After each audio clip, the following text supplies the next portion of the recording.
সূরা তারাবি পড়া বেশি উত্তম নাকি খতম তারাবি পড়া উত্তম? অবশ্যই যদি আপনি কোরআনে কারিমের খতম পড়তে পারেন সূরা তারাবির চাইতে সেটা উত্তম, এতে কোনো সন্দেহ নাই। সূরা তারাবিতে তো সামান্য ছোট ছোট আপনি কেরাত পড়বেন, আর খতম তারাবিতে বড় বড় কেরাত পড়বেন। তো কোরআন বেশি তেলাওয়াত করাটা তো অল্প তেলাওয়াত করার চাইতে বেশি উত্তম, সেটা তো বলাই বাহুল্য। এই জন্য অবশ্যই খতম তারাবি উত্তম। কিন্তু খতম তারাবি যদি তুফান মিল গতিতে হয়, 5G 6G গতিতে হয়, তাহলে সেই খতম তারাবি যদি হয়, যেই খতম তারাবিতে কি পড়েন হাবেশ সাহেবের শুধু ইয়ালামুন আর তালামুন ছাড়া কিছু না বুঝেন, তাহলে ওই রকম খতম তারাবি পড়ার চাইতে সূরা তারাবি পড়া উত্তম। কথা কি বুঝতে পারছেন?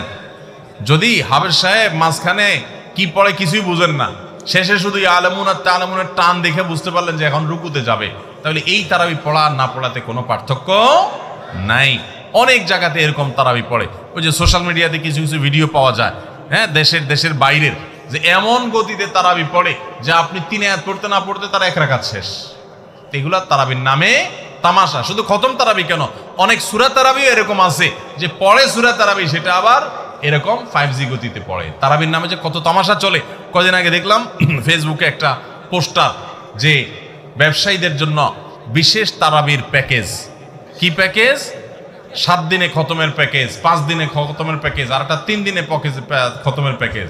একটা রেজিস্ট্রেশন ফি 1400 টাকা, আর একটা রেজিস্ট্রেশন ফি বোধ হয় 2000 টাকা, আর একটা রেজিস্ট্রেশন ফি আর একটু কম টাকা। হ্যাঁ, রেজিস্ট্রেশন ফি দিয়া হাবেশ সাহেবরা চুক্তি করে তারাবি পড়ায়। কিয়ামতের আগে যে আরো কত কিছু হবে একমাত্র আল্লাহ তাআলাই ভালো জানেন। এগুলো সব তারাবির নামে কি ভাই? তামাশা।